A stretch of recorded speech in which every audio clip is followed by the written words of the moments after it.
Kan ana ta wong iku pengajiane ya sregep, selawatan ya sregep, ya melu yasinan, tahlilan, tapi ya penggaweane rasan-rasane lak wonten to nggih? Wonten nggih, wonge saiki kipas-kipas kok. Nggih biasa ten donya niki sekan, ora diapa-apane. Lambene ya ora abuh. Delok to wonge lambene ya biasa. Ilate ya ora mlungker walaupun bendina ngrasani. Biasa wonge tambah lemui wonge. Lho diselehne kipase. Biasa kok. Ana wong nglakoni zina. Ngono ku bekakase ora kok terus prutul keri nang jero ya ora. Biasa saya kena dienggo neh kok. Kuwi siksane mboten dikekno ten donya tapi diparingno benjang ten akhirat. Mulane ayo to. Kula sampean nek kudu nakal yo eling. Ngene iki padha karo nyiksa wong tuaku. Ngene iki rak ya padha karo meloro mbahku. Aku nek sampe nakal iki rak ya padha karo nyengsarakno wong tuaku, nyengsarakno mbahku. Nomor loro, jare Kanjeng Nabi, sampeanku lek kudu nglakoni dosa dikongkon eling. Engko gek pas aku nglakoni dosa mati. Ndah niyo apike. Kudu mendem ngono ku mikir. Aku engko pas wayah tepak nenggak nemara mati. Wis sing elek ora mek aku tok, keluarga ya wirang kabeh. Para jamaah ingkang kula hormati, kirim donga kangge keluarga ingkang sampun kapundhut niku penting. Merga wong ten alam barzakh utawi alam kubur niku keadaane mirip kalih wong ten alam donya. Kula asline cerita ngeten iki isin Bu, sungkan. Soale kula dereng gadah pengalaman mati. Paling susah ngaji acara hall niku. Dereng nate mati dikengkon cerita bab mati. Susah. Apa maneh sing diadepi wonge terkenal pinter-pinter kaya wong kene. Maksudnya pinter bantah. Ambek pinter gawe alasan. Ngeten. Lek ten kene donya niki wonten kampungnya apa iki? Papungan nggih. Wonten tiyang Papungan sing uripe niku ayem, tentrem, sehat, bahagia, tur sugih. Ten alam kubur nggih ngoten. Wonten tiyang niku ayem, tentrem, bahagia, sehat-sehat, seger-seger, sugih-sugih, seneng. Mergo sering oleh kiriman BLT. Jenengan dongakne, jenengan nyelameti niku ngirimi BLT mriko. Nek ten donya niki wonten tiyang Papungan sing uripe nelongso, susah, melarat, gek sakit-sakiten, sedih. Ten alam kubur nggih ngoten. Wonten tiyang niku nelongso, gek loro-loronen melarat. Lah sedaya kala wau sanget-sanget ditentukan oleh keluargane karo anak turune sing tesik ten donya. Lek anak putune sing nang donya iki ahli taat, ahli ibadah, wonge apian, akhlake sae, pokoke apik-apik kaya wong Papungan. Amin apa? Lho, ngono ku wong tuane, mbah-mbahe, buyut-buyute sing punten alam kubur mriku ya seneng, bungah, bahagia, ayem. Tapi nek keluargane, anak putune sing sik nang donya kok ahli maksiat, ahli dosa, welek-elek kelakuane, nakal-nakal kaya wong iya nggih gak apa-apa Bojonegoro. Matur suwun. Anjene wong Bojonegoro elek-elek. Nyoh genteni kowe sing wong Blitar. Syukur. Lah mosok wong elek kon ceramah. Nek anak putune kok kelakuane welek-elek, nakal-nakal ngono ku mbah-mbahe, keluargane sing wis no alam barzah ya nelongso, loro-loron, ndang melarat ngono model. Mangkane Kanjeng Nabi pesen tenanan. Ittaqullaha fala tu'dzu mautakum. Awakmu ki dadi wong sing takwa nyang Allah. Aja wani-wani ngelarani keluargamu sing wis mati. Jadilah orang yang bertakwa. Jangan sekali-kali kau menyakiti keluargamu yang sudah mati. Lho ngelarani keluarga sing wis mati iku maksude pripun? Ya urip nang donya iki nakal. Urip nang donya iki kokean maksiat, kokean dosa, jahat. Niku otomatis keluarga sing ten alam kubur nampa siksa. Sampeyan sik nang donya ku ya gak nyapa-nyapa sampeyan. Gak diapa-apakno ambek Gusti Allah nang donya, sak nakal-nakale sampeyan gak disiksa ambek Gusti Allah nang alam donya. Wong donya niki mboten nggene balesan. Balesane benjang ten akhirat.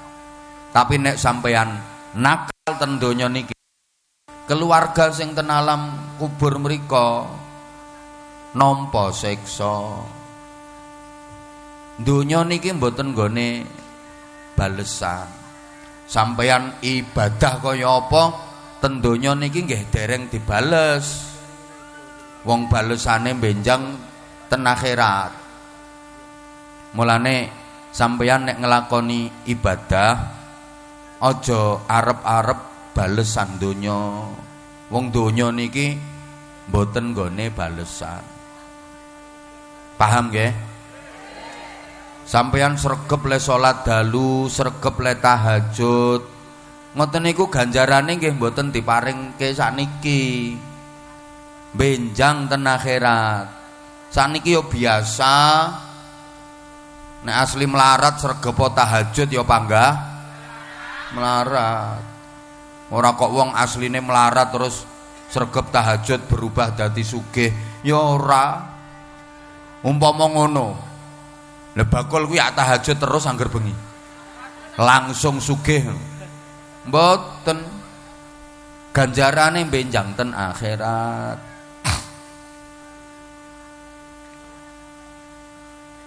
Dirungokno apa ora iki? Aku kok koyok merasakan sesuatu ngono. Modele akeh sing batin aku koyoke. Pun. Lho. Sampeyan sregep wiridan kaya apa ning donya iki.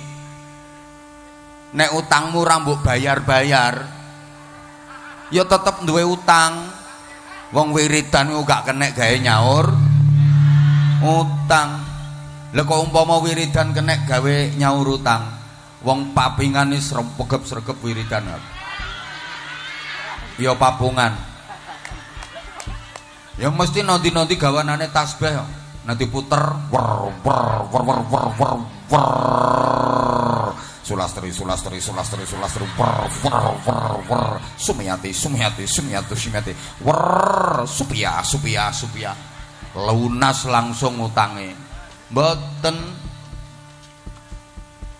Mulane kadang-kadang kula ya kudu guyu kadang-kadang arek-arek selawatan ngono, ayo tangannya diangkat semua, yang mau angkat tangan mudah-mudahan utangnya lunas, amin. Aku mikir penake ngelunasi utang, terima ngangkat tangan ngene utangnya lunas.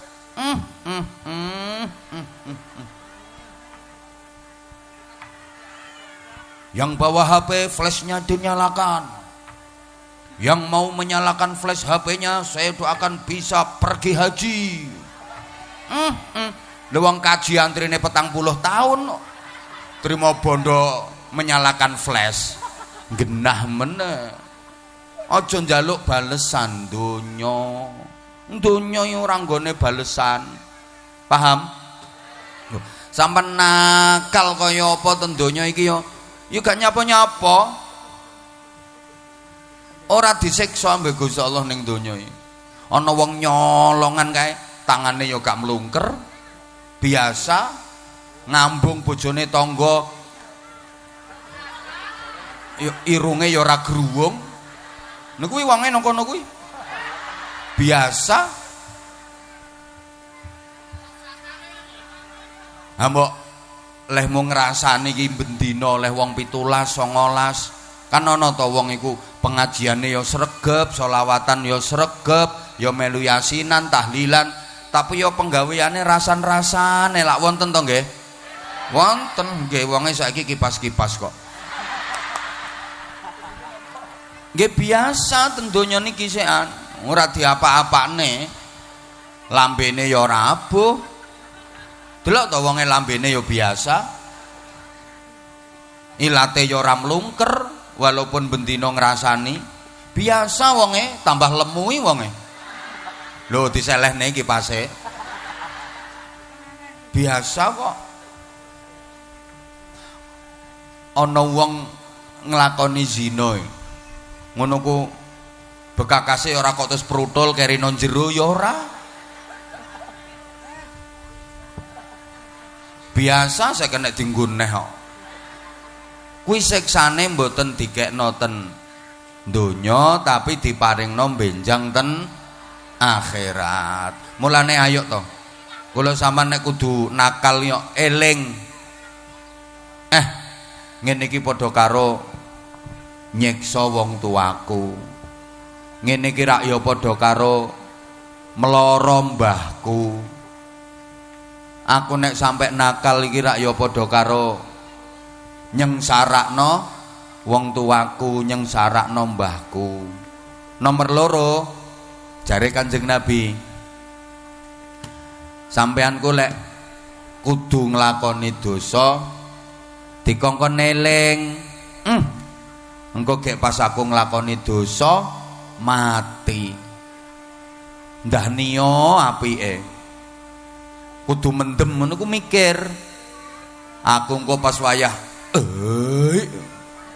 tepak nenggak nemoro mati. Wis sing elek ora mek aku tok, keluarga ya wirang kabeh. Dieling-eling kudu ngapunten. Pengen berbuat zina misalnya, eling mati ora sida. Mbok sing wedok wis jebablah lumah-lumah. Sing lanang gari metingkring tok. Terus mikir, aku engko pas metingkring malaikat Israel teko nemati. Ndah niyo sesuk langsung viral. Seorang warga desa Papungan mati metingkring.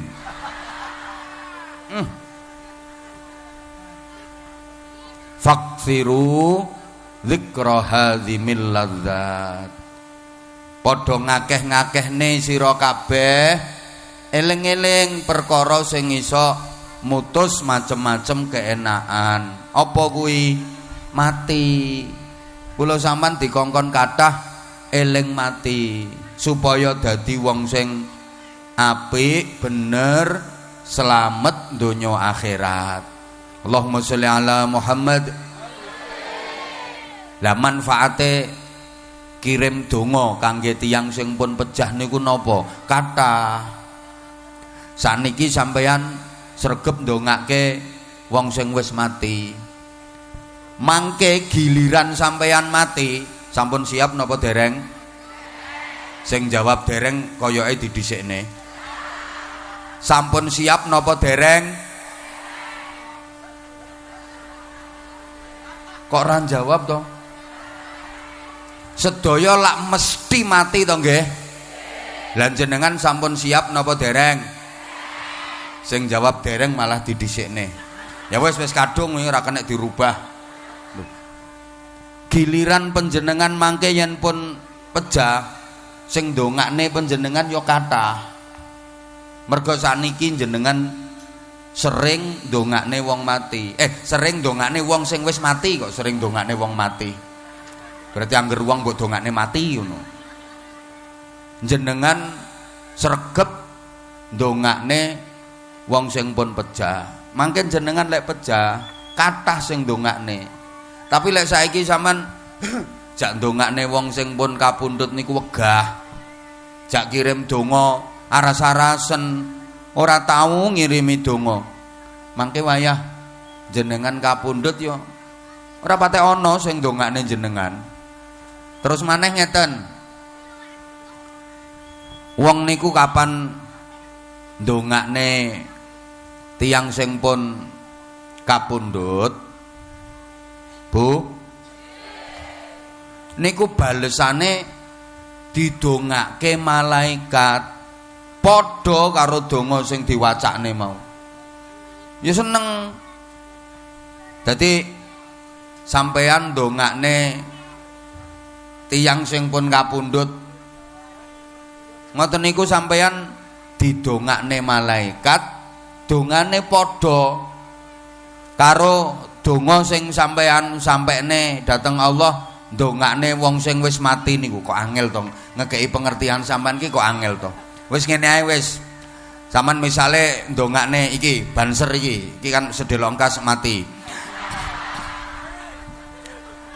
Lho pancene urip nang donya ya mung sedelok kok. Banser ki delongkas mati. Kula delongkas ya mati, tapi dhisik banser iki. Ya Allah, misale ya utawa kae wae bakul kae wae sing lambene rodok cerewet kae. Misale sampean dongane, ya Allah, sampeyan ngapura, jenengan ngapura dosa-dosane bakul sing biasane bengak-bengok. Kae mbok cangkeme ngono tapi wonge apik kae, ya Allah. Panjenengan ngapura dosa-dosane. Ya alhamdulillah saiki pengajian malah aman gak ana bakul kuwi. Lih, ngono ku sampeyan bales didongakno malaikat, walaka mithlu ma da'autahu. Sampeyan ya tak dongakne muga-muga dosa-dosa sampeyan di ngapura Gusti Allah.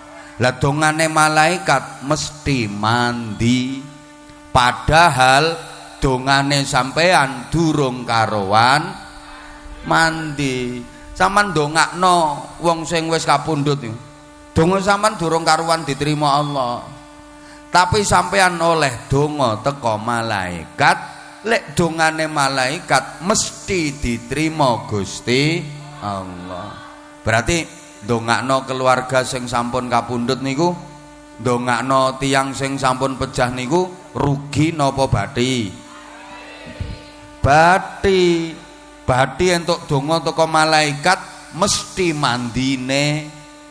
Padahal dongane kula sampean durung karuan mandi. Allahumma sholli ala Muhammad. Allahumma sholli ala Muhammad. Lah terus pancen tiyang ten alam barzah niku sing diarep-arep nggih mung donga.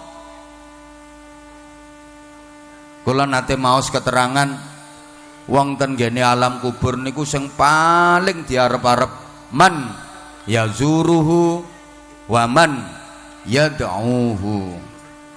Siji wong sing ziarah. Dadi tiyang ten alam kubur niku nggih kepingin diziarahi.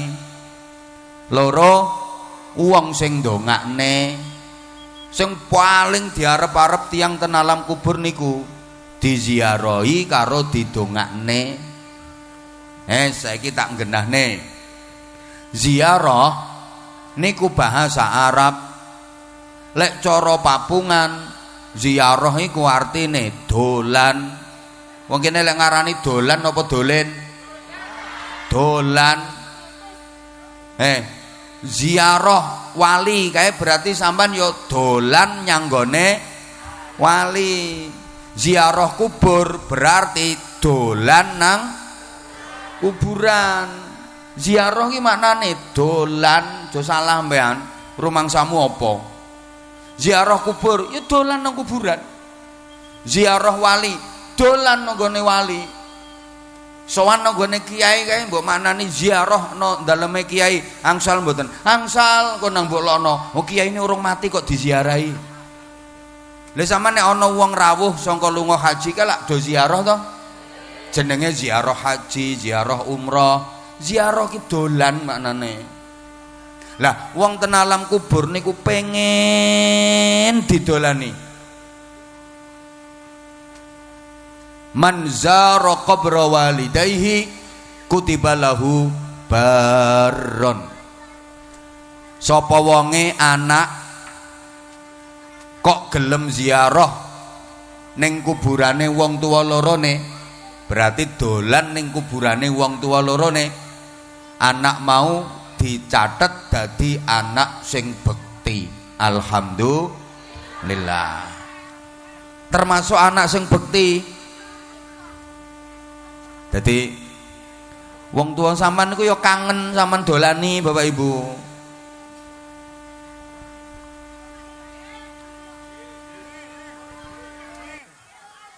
Mboten niki lek kok ngerenge ket mang kok ra mari-mari ngono lho. Sone kok aneng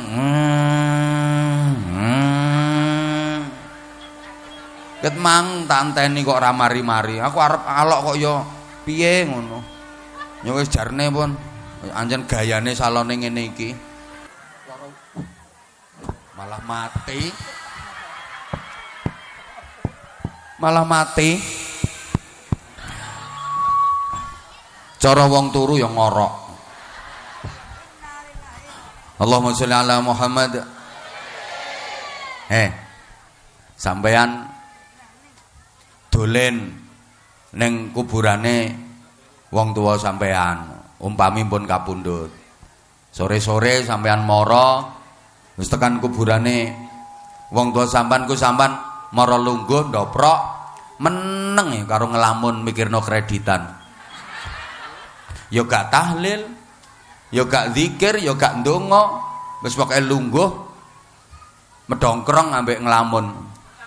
Ya Allah, kreditan kok ora lunas-lunas ya. Angsal napa mboten ngoten niku? Mara kuburane wong tuane lho, ya ora ndonga, ya ora Fatihah, ya ora tahlil. Menenge lungguh. Angsal mboten? Angsal sapa sing menging?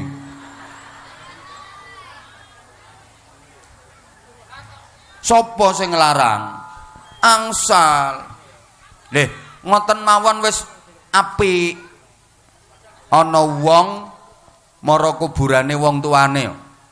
Yes, ora Fatihah, ora ndonga, ya ora zikir, ya ora tahlil, meneng. Kuwi padha karo anak dolan ning omahe wong tuane ora nggawa jajan. Ngonoe wong tuane wis seneng kok didolani anak. Nggih napa nggih? Nggih. Tekokne to nggone sing pun sepuh-sepuh niku. Didolani tok ambek anak iki wis senenge. Ngono kadang-kadang anak iki ora tau dolan nang gone wong tuane. Padahal omahe ya cidhek. Wonten napa mboten? Wonten napa mboten? Wonge teko? Aku ngerti aku. Ngerti marane nggone wong tuane ki nek ndek butuhan tok. Enek iki saiki wonge pokoke kudunge ping. Mara wong tuane kok nek ndek butuhan tok. Nemen. Padahal wong tuwa didolani anak seneng ram. Najan ra digawakne apa-apa iki lho wis seneng. Apa maneh gek wong tuane awake krasa ra patek penak. Kowe kok ngerti nek aku kudu lara. Ya Mbah Mak aku kudu rene ae kok. Ngono. Wis senenge ra karuan make kuwi. Aku yo mbok ambek dipijeti sithik-sithik sikile ngono. Nah anakmu sing no pondok kae piye kerasan apa ora? Ya alhamdulillah Mak kerasan. Lah ra tau mulih apa piye kok ora tau dolan rene. Ya nek mulih mek sediluk-sediluk to Mak. Bar ku yo balekno pondok, yo mbok takon dolan nang ngene mbae kaya ora dolan. Ngono kowe seneng najan ra digawakne apa-apa. Nggih, tekokne to nggone wong tuwa-tuwa kuwi. Nggih Bu nggih. Lah kuwi gambarane anak ziarah nang kuburane wong tuane ora ndongakno. Ya wis pokoke ora zikir, wis meneng. Apa maneh anak mara kuburane wong tuane terus lungguh sila terus ila haudul wa ila haudul bismillahirrahmanirrahim. Al-Fatihah. Suma ila haudul wa ila haudul.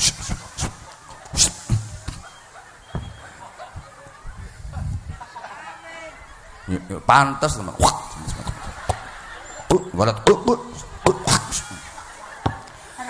Ngono iku padha karo anak dolan ning omahe wong tuane terus wong tuane kuwi digawakne jajan sing dadi senengane. Masya Allah bungae ra karuan. Kayak misale wong tuane iki senengane tape umpamane. Enek wong tua iki senengane tape, pokoke senengane tape terus tempe bosok. Pokoke senengane bangsa sing bosok-bosokan ngono kuwi. Duren ya ora doyan, anggur ya moh. Duku ya ora doyan. Pokoke senengane iki ya tempe bosok, terus telo bosok. Lha tape ra ya telo bosok to. Senengane ngono-ngono kuwi ya ora kena disalahne wong senengane kok digawakne gethuk seneng ram. Masya Allah wong tuane malah senenge ram. Ngopo to kok nggawa ngene-ngene barang. Wenehne anakmu lho, wenehne anakmu. Wong mak iki lho untune ya wis entek kok mbok gawakne ngene. Kene anakmu wae. Padahal asline ya tapi wong tuwa ki ngono kuwi nek diparingi anak. Wong tuwa ki nek diparingi anak, Masya Allah saking bungae lho nganti ngomong ngono kuwi, wis ora usah ngene-ngene to. Wenehne anakmu ae. Padahal asline ya mbok neh aku ya sek gelem ngono. Tapi ra ngira wong tuwa ngomong ngono nang gone anak. Soale wong tuwa iki ningali anake bahagia kuwi senenge ra karo-karuan najan wong tuane ora diparingi apa-apa. Nggih napa nggih? Makanya kalau saya ngaji sering saya gambarkan wong tua ten anak niku pasti selalu pengen memberi lebih, terutama ibu ndak ada tandingannya. Sampai ono lagune kok. Kasih ibu tak terhingga loh hanya memberi bagai sang surya. Ibu ten anak niku hanya memberi tak harap. Ibu ten anak niku ngono meng menehi ora arep-arep diwenehi ngono lho. Wong tua ten gene anak niku estu niku apalagi diwenehi karo anak, pasti dia akan membalas lebih.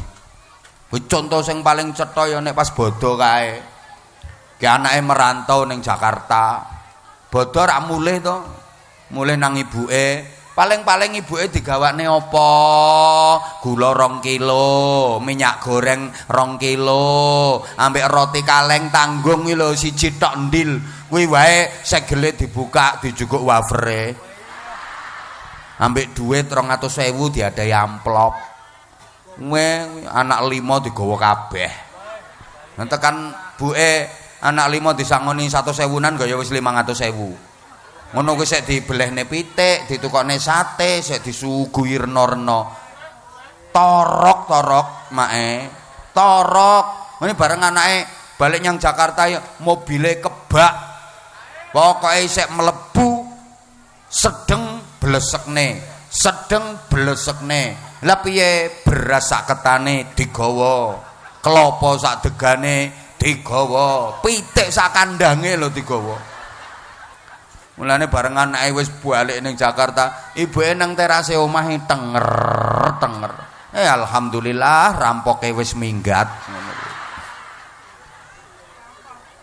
Ten gene alam barzah yo ngono. Wong tuwa nang dikirimi donga karo anake, bunga. Saestu almarhum Mbah Kamari kalih almarhumah Mbah Sutijan niki bungae ra karuan nih. Gek putra wayahe leh ngirimi donga, leh ndongake ndamel acara kaya ngeten iki sing dongane wong sakmene akeh, gek diundangne wong ka Bojonegoro. Sapa ngomong larang-larang? Pengen murah yo bojomu kon ceramah. Ngeyel. Rupa yo nggawa rega. Kene loh rumangsamu ngeyel iki wae yo nyelak-nyelak. Kula sajane jadwal siang niki asli mboten wonten. Lho kula mantun petang dina mboten wangsul daerah Banyuwangi, Jember, Lumajang. Wis kesel. Duki griya niku pun bakda subuh istirahat kedap. Makanya biasanya ngoten niku siangnya enggak ada jadwal, jadwalnya malam, siangnya wau damel istirahat. Tibake wonten jamaah sing biasane nderek rutinan ten pondok Bojonegoro njaluk nih jadwal ngono lho. Aja jamaah rutinan ya. Lho, kula nggih butuh istirahat, Bu. Ngene iki petuk bojo ya urung karuan saulan sepisan. Ngene iki ya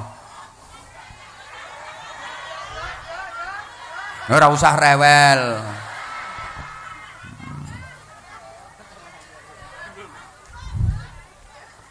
Dadi wong tuwa ten gene alam kubur niku ya butuh diziarahi. Sampeyan aja mung setahun sepisan nek arep bodho ngono kae mara kuburane wong tuwa. Nemen anak model apa ngono kuwi. Ana malane mara nang kuburane wong tuane iki mung setahun sepisan arep bodho. Kuwi ora ndongake ora ngopo-ngopo kuburane wong tua, mara kuburan nggawa arit ngono kae. Kuburane wong tuane dibabati sukete. Rumangsane sing dibutuhne ngono kuwi apa? Dikai kembang atau digerojok banyu kendi ngene. Ora ndonga ora apa jarene pake teko kuburan.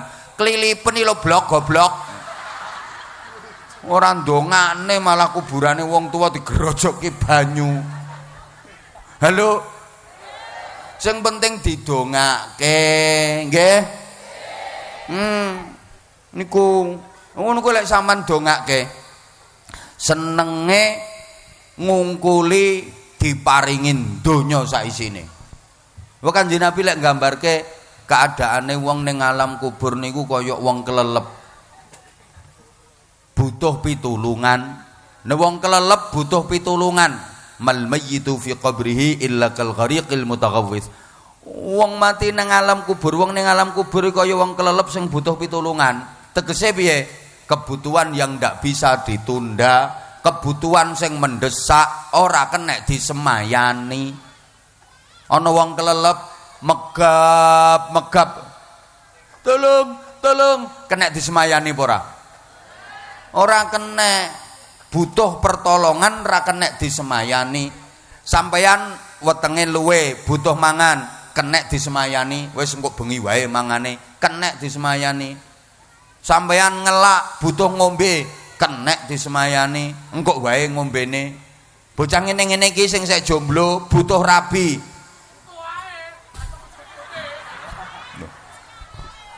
Isek kena disemayani kok tahun ngarep ae saiki sementara ya diempet.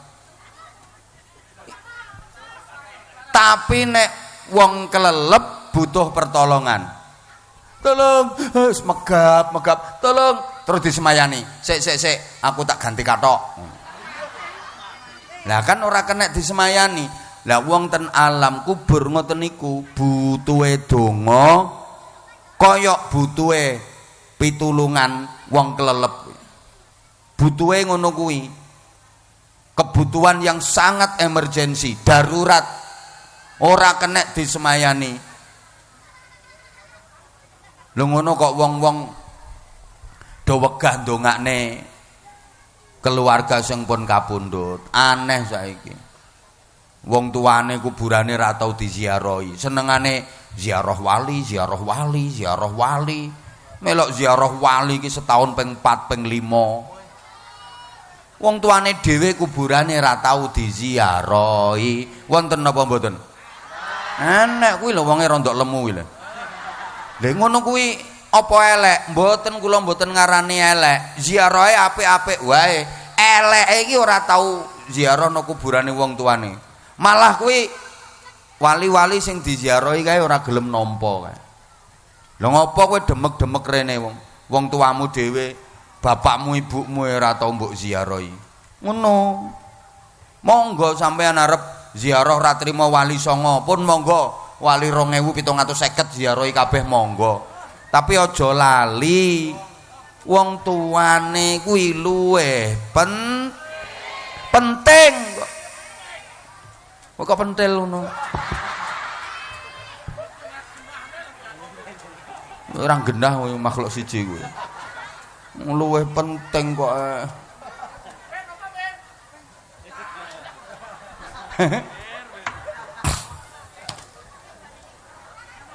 Niku sing luwih penting wong tuane niku malahan. Lho sampeyan nek ndongakne keluarga sing pun kapundhut niku mesti sampeyan kok uripe barokah. Lho wong mati kok barokahi piye nalare? Wis mati ora iso nyapa-nyapa kok. Sampeyan aja gampang kena pengaruh omongane wong sing piknike kurang adoh. Ngapunten. Wong ngajine kurang jero. Lho wong wis ning alam kubur kok iso barokahi. Nek bahasane wong Papungan, wis mati gak iso nyapa-nyapa kok barokahi. Le ra ngerti. Ngene, Bu. Kula lak sering damel contoh. Sampeyan ngertos uwit napa mboten? Ya Allah, ra semangat blas. Sampeyan ngertos uwit napa mboten? Uwit niku wonten oyote napa mboten? Oyote ten pundi? Ya wis suwe nek nang ngisor kok. Oyote kependem lemah. Tapi kan ana oyote. Uwit niku lho sing urip-urip iki lho mesti ana oyote. Oyote kependem lemah. Lah pohon itu dia bisa tumbuh, dia bisa bermodot. Dia ala sakarepku. Aku wis goleki no kamus ora nemokno kok. Bahasa Indonesiane modot iki apa ora nemokno aku. Apa? Lho. Kupingmu ora krungu aku wis bar ngomong tumbuh. Tumbuh ki tuwuh, bahasa Indonesiane tumbuh. Nek modot, ayo. Hah? Molor jere. Molor ki modot kuwi memanjang. Sing tak tekokne iki modot lho sing tak tekokne. Dia bisa bermodot. Wis ora nemokne aku. Jajal sampean kok lek duwe kamus bahasa Indonesia sing gedhe kae goleki. Apakah bahasa Indonesianya modot? Orang nemokne aku. Memanjang jere. Memanjang ki ndawani kuwi. Wong modot kok. Wis aja bantah. Pohon itu bisa bermodot.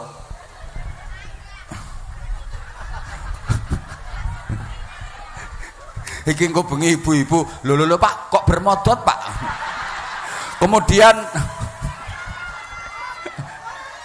Kemudian dia tinggi, besar, kuat, wit. Terus metu godonge, rimbun itu godongnya. Ada bunganya, terus ada buahnya. Itu karena dapat setoran dari oyot. Di mana oyotnya? Kependem lemah. Andaikan dia nggak nyambung sama oyot sing kependem lemah, ndak mungkin pohon itu bisa bermodot.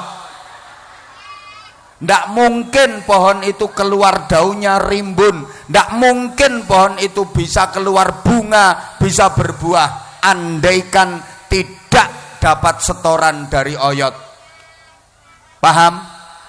Paham?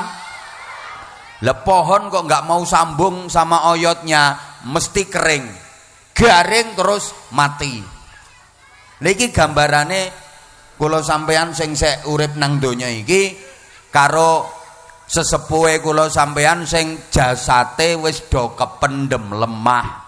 Kae wong tuane, mbah-mbahe sing jasate wis do kependem lemah, kae oyot.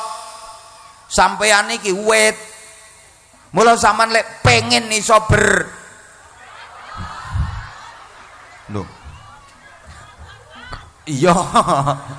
Rezekimu modot. Barokahe uripmu ya modot. Kowe kudu nyambung karo oyot. Ya Allah. Kene ra gelem nyambung karo oyot, mengkeret nasibmu. Uripe kok apane? Lho nggih. Wis muga-muga paham. Kowe sampean dikai gambaran cethone ngene mosok sik ora mudeng. Mudeng to? Nggih, sampean ki ibarat wit, terus wong tuane sampean, mbah-mbahe sampean sing pun kapundhut nika ibarate oyot. Lah wit kok sambung karo oyot, ngerumbaka. Lihat, seger, daunnya rimbun, berbuah. Lah kula sampean nek gelem sambung donga karo wong tuane, mbah-mbahe, guru-gurune, kiai-kiyaine, bunyai-bunyaine sing pun kependem lemah jasate, insyaallah modot sekabehane. Jenenge barokah. Lah saiki ana wit kok ora sambung karo oyot, mesti garing, mati, diceceli, dipeceli, dikepruki terus diop. Halo? Diobong. Iya dibong. Lek wong Papungan lho. Sik urip ning donya kok ora gelem sambung karo keluargane sesepuhe sing pun kependem lemah jasate kae, ora gelem ndongakne, ora nyambung, garing kok terus diceceli terus diobong ning neraka wae malahan. Lek hati-hati saestu niku. Wis muga-muga paham. Mangkane Astagfirullahaladzim. Kowe nyapa kok teko ae kowe iki angger. Aku mbok pengajian nondi iki mesti ning makhluk kowe. Ngene iki engko bengi aku saya ping pindho ya mesti teko. Heran aku. Kok ya krungu wae. Cinta opo? Cinta kok ngono modele. Allahumma sholli ala Muhammad. Nah, Bu. Nah, terus saiki keadaane tiyang ten alam barzah niku tergantung keadaane nalika urip ten donya. Wonge nalika urip ten donya niki kok seneng bunga. Ten ngene alam kubur, ten ngene alam barzah ya seneng bunga. Wong urip nang donya kok susah nelongso ae. Ten alam kubur wis ngono kuwi gambarane, susah nelongso. Bahkan iki ora berlaku ning alam kubur tok, nganti tekan akhirat. Wong ning donyane kok ayem, seneng, bahagia, nganti tekan akhirate ya ayem, seneng, bahagia. Manggone swarga. Wong ning donyane kok nelongso, sedih, susah terus uripe, nganti tekan akhirate ya nelongso, sedih, susah terus uripe. Manggone neraka. Abah kok ngawur leh ngomong. Mboten ngawur. Wong Kanjeng Nabi lek dawuh tandane ahli swarga iki wong sing nang donya uripe bahagia. Buktine dawuhe Kanjeng Nabi nika min alamati ahlil jannah. Di antara tandane ahli swarga wajhun malihun. Wajahe cerah, sumringah, ramah dan murah senyum. Halo? Yuk.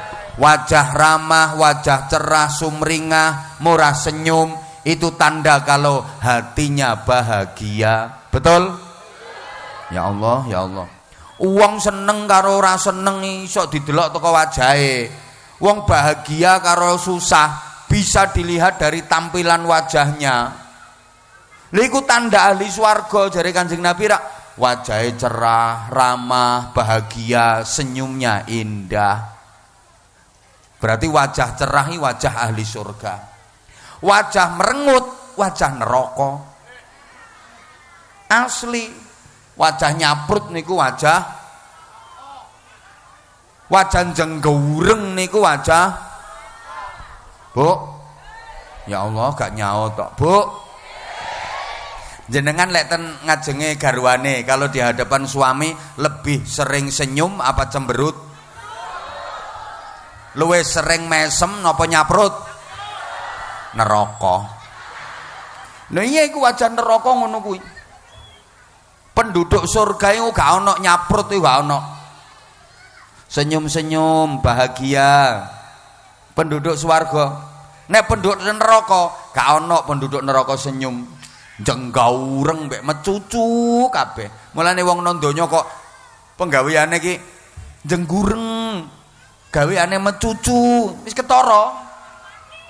Calon penduduk. Duh. Aku mek nerangne dawuhe Kanjeng Nabi. Pokoke penduduk swarga niku tandane nang donyane bahagia. Murah senyum, dadi petuk bojo senyum, petuk anak senyum, petuk keluarga senyum. Jawab tuh sayang, petuk dulur, petuk tonggo, petuk konco. Nek petuk lho ya senyum kuwi. Nek ra petuk ya aja, ora petuk sapa-sapa kok senyum. Niku berarti baute kendo.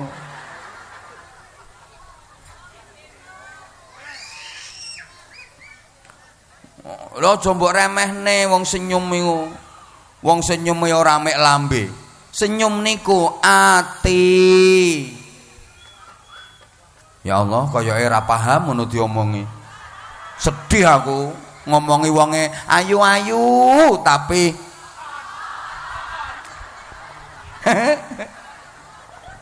Le, dengerin dong sayang. Loh, aku emang sayang kamu kok. Emang iya, kalau aku nggak sayang kamu ngapain aku jauh-jauh ke sini? Senyum kuwi ora meng lambe, senyum kuwi ati.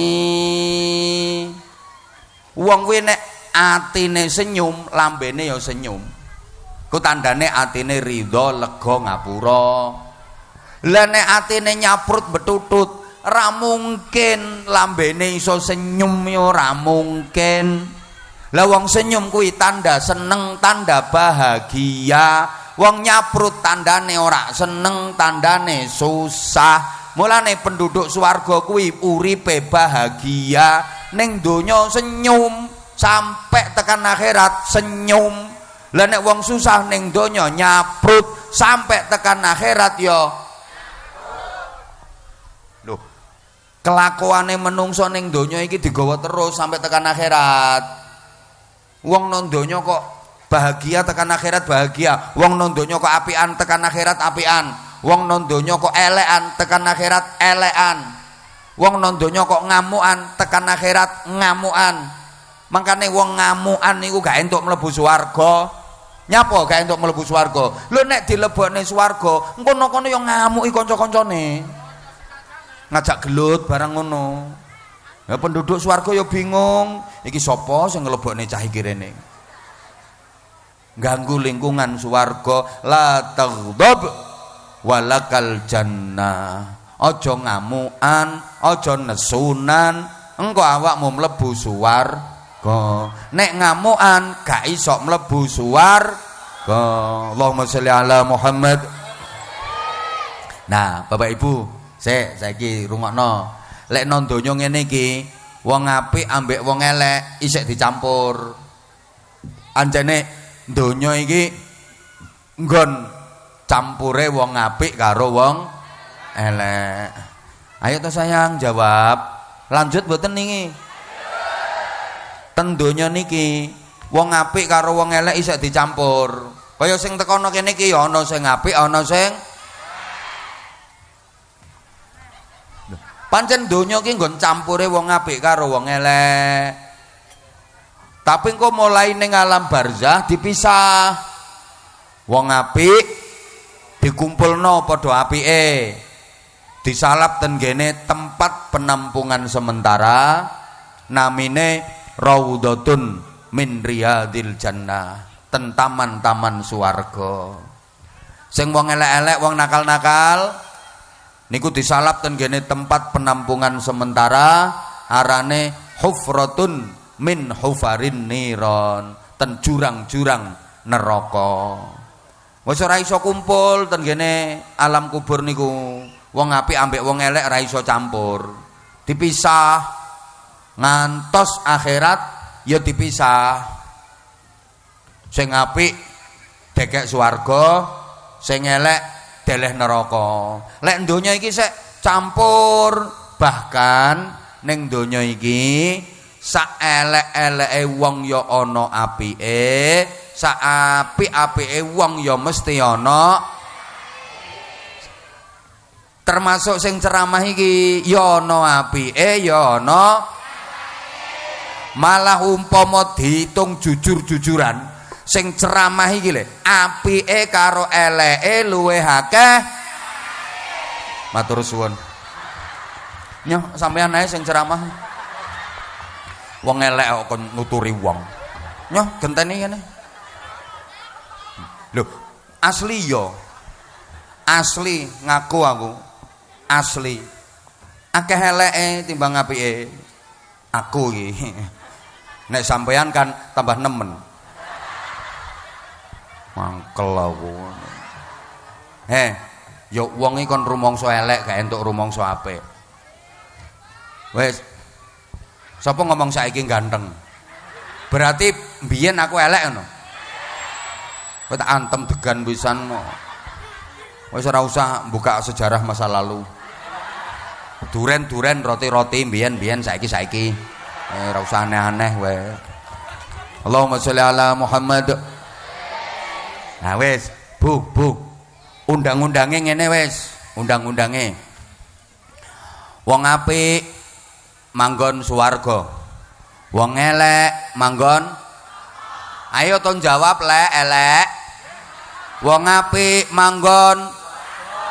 Wong elek manggon. Nah wis, benjing ten akhirat niku wonten kasus. Iki A1 aku entuk bocoran. No akhirat niku sok enek kasus ngene.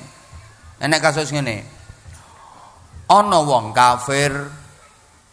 Kafire mergo bodho. Ya ora kenal Gusti Allah wong kafir. ya ora salat. Ramadan ya ora poso wong kafir. Tapi kelakuane apik. Wong iku kelakuane apik. Karo sapa-sapa apik. Karo dulure apik, karo keluargane apik, karo tangga-tanggane apik, karo kanca-kancane apik. Seneng tolong nang loman, seneng bantu. Gak tau nglarakno wong. Nek serawung karo masyarakat iku ngalah. Gek wong iku apian karo sapa-sapa, seneng nulung, seneng bantu. Loman. Sayange kafir. Duh. Ngene iki benjing no akhirat ya ruwet. Kate dilebokno swarga kok kafir. Kate dilebokno neraka kok apik. Lah terus dicentelne nondi?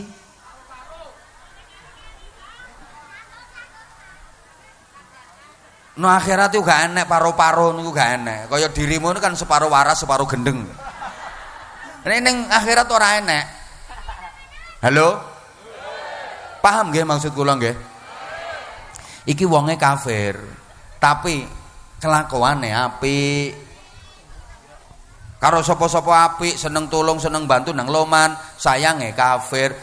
Ten akhirat benjing ruwet ngeten iki. Didelek nondi coba? Arep dilebokne swarga kok kafir, arep dilebokne neraka kok ya apik. Bapak Ibu, ngoten niku Gusti Allah sering ambil kebijakan. Kebijakane pripun? Allah nimbali malaikat. Malaikat dalem, aku seneng karo wong kuwi. Wong kuwi sek kafir malaikat, tapi wonge apian. Seneng tolong. Wonge ku manfaat kanggo wong akeh, manfaat kanggo masyarakat. Wonge seneng bantu, seneng tolong, akhlake apik. Wonge ora tau nglarake wong. Aku seneng malaikat ambek wong kuwi. Sek ketutup hidayahku, buka. Diparingi hidayah karo Gusti Allah, diwulangi syahadat. Akhire iman, mati. Lah iku arane wong sing uripe urip kafir, matine mati Islam. Tangga-tanggane gak ono sing ngerti. Rumangsane ya sing kafir ae, rumangsane tangga-tanggane. Mulane kula sampean nek wonten tiyang pejah niku mboten angsal suudzon, mboten angsal nganggep elek. Kecuali lek nyoto-nyoto lho. Wonge matine mati kendat umpamane. Terus mbok arani husnul khotimah ngono ya ora iso. Wis nyoto nek kuwi. Wong karuan nek gantung dirinya sampai ketekek gulune melet-melet ususe brodoli ngono kuwi. Ya ngono kuwi ya ora iso mbok anggap husnul khotimah ya ora iso wis karuan. Tapi lek wong biasa matine ya mati kok ora biasa piye ya. Sampeyan ora entuk nganggep biji elek ya ora entuk. Mbah ora paham ketok ya. Hoi.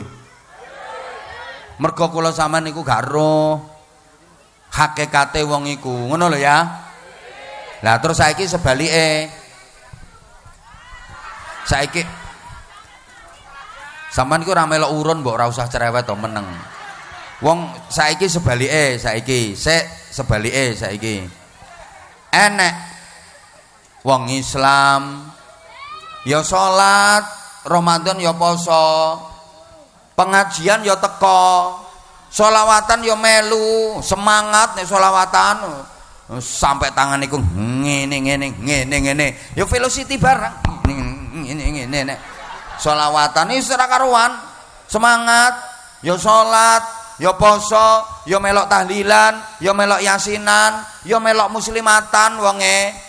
Tapi kelakuane elek, sreking, resek, ambek tangga-tanggane iku gak gelem ngalah, menangan, lek ambek wong sering zalim, gelek nglarani wong, omongane gatel ati, senengane ngrasani ngilok-ngilokne wong.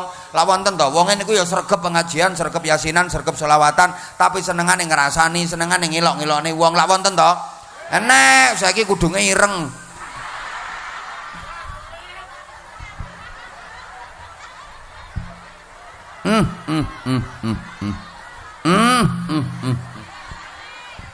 Wes gak kena dinyang wong kudunge ireng tenan kok. Ngene iki benjing nasibe wong mau ten akhirat ruwet. Ape dilebokne neraka kok Islam. Ape dilebokne swarga kaya wong Bojonegoro.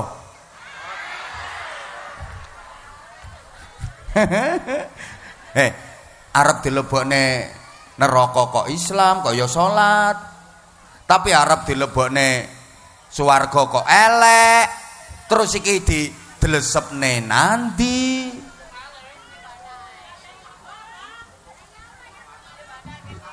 Le, aja hanya Allah yang tahu. Ngene iki Gusti Allah sering ambil kebijakan. Kebijakannya piye? Allah ndawuhi malaikat. Malaikat dalem. Aku ra seneng karo wong kuwi. Kuwi lho. Omahe papungan iki lho wonge.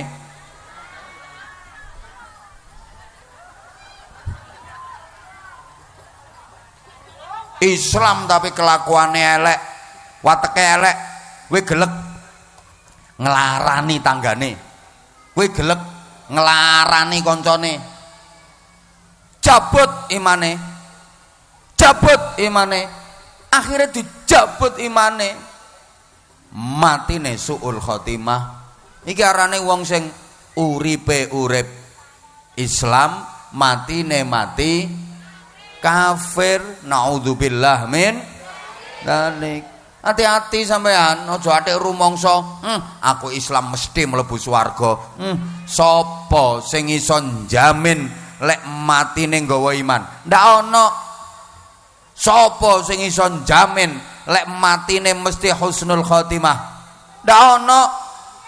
Rumangsane sampean lek wis dadi ustad, ustadzah, wis diceluk kiai, bunyai, terus jaminan matine mesti apik ngono. Sapa ngomong pret mau? Tok gak usah pret. Rumangsane rek wis ustad, ustadzah, kiai, bunyai, jaminan matine mesti nggawa iman ngono. Kurang banter prete, kurang banter.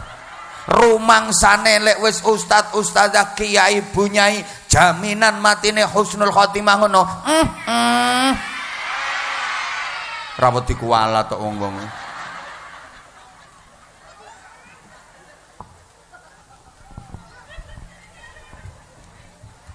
Kasus ngono iku, mulane ngapunten Bapak Ibu ingkang kula hormati, akeh-akeh wong Islam sing mati orang nggawa iman niku wong sing sering nglarakne wong liya. Tak baleni. Pengumuman orang Islam yang matinya tidak membawa iman itu kebanyakan sebabnya sering menyakiti orang lain.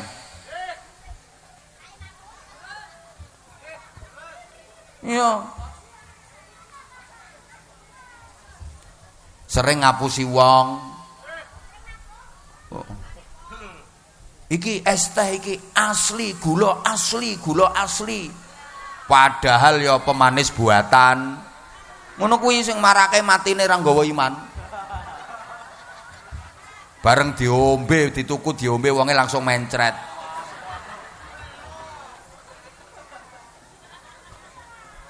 Le. Kata-katae tiyang sing pecah mboten beto iman niku merga sering nglarakne wong. Hati-hati nggih. Saestu hati-hati. Urusan karo wong iki luwih angel dibanding urusan karo Gusti Allah. Lek urusan karo Gusti Allah ki gampang kok. Urusan karo wong ki angel. Kaya ora ngandel modele diomongi. Samane urusan karo Gusti Allah ki gampang kok, Pak. Salat, kowe pokok nutup aurat. Lah angger udel mengisor dengkul mendhuwur mbok tutupi, wis beres diterima ambek Gusti Allah. Kuwi madhep Gusti Allah lho. Gampang. sing penting ngudel mengisor dengkul mendhuwur ketutupan. Tapi nek urusan karo menungso angel. Jajal sampeane duwe urusan karo Pak Lurah ae.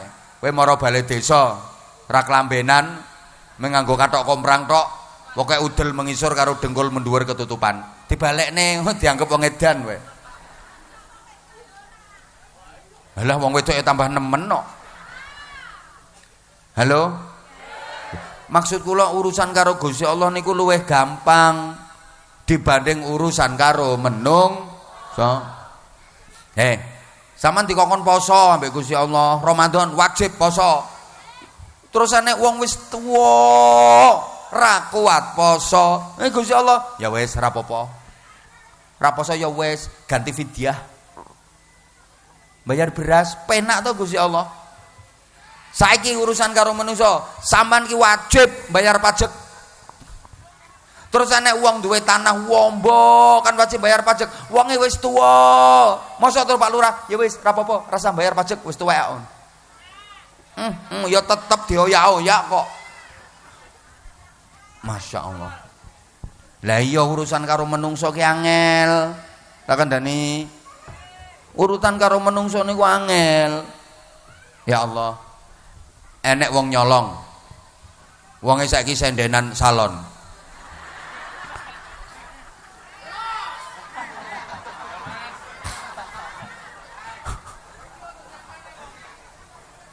Kecekel wong Papungan. Lah nyolongi behane wong Papungan kok. Dikoleksi. Padahal biasane wonge dodolan es no pengajian. Lah kok tibake nyolong to. Nyolong kathok, nyolong BH. Ketangkep. Wes. Akhirnya di pasrahno polisi. Iki sing nyolong iki kok didingi tanganku. Wong gak ngerti malah ngerti.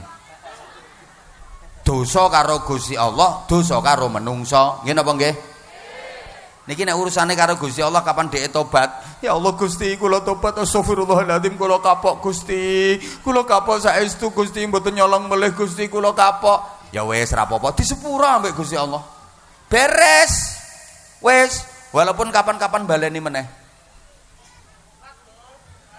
Urusan ambek Gusti Allah ki penak kok. Pokoke angger nadamun bil qalbi, istighfarun bil lisan, nadamun bil qalbi, tarkun bil jawarih, idmarun alla ya'ud. Wis beres. Tapi apakah pemeriksaane karo polisi saiki misale dhek ngomong ning gone Pak Polisi, Pak Polisi kula kapok, Pak Polisi kapok, ampun Pak Polisi, ampun kula kapok. Terus polisine ya wis ora apa-apa kono nang ucul kono. Ya ndak diculno ya baleni neh wong kaya ngono dapurane. Urusan karo menungso niku angel. Mulane hati-hati apa maneh sing sifate zalim nang wong. Niki urusane ora mek nang donya tok, nganti tekan akhirat. Ana wong sing arep mlebu swarga pending, cancel gara-gara tuntutane tanggane biyen tau utang ora nyaur. Ya kuwi wonge sing ngomong kuwi.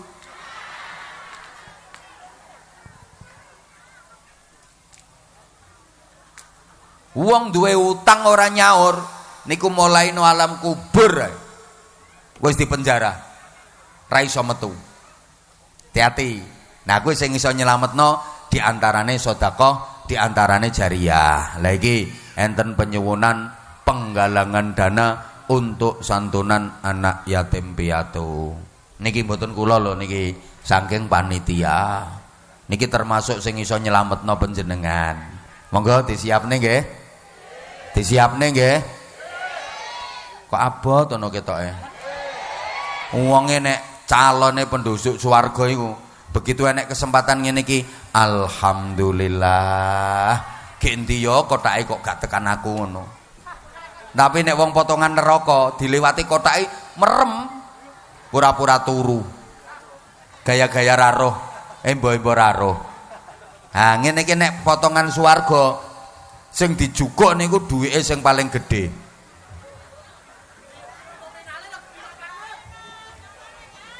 Wis ta ora usah dijelasno rek ya wis paham to sampean. Pokoke nek potongan swarga iki sing dijukuk duwite sing paling akeh wis. Wis monggo. Ya Allah. Ana sing sajane arep 2000 ganti 20.000. Ngerti aku. Alhamdulillah. Bener kuwi. Bener.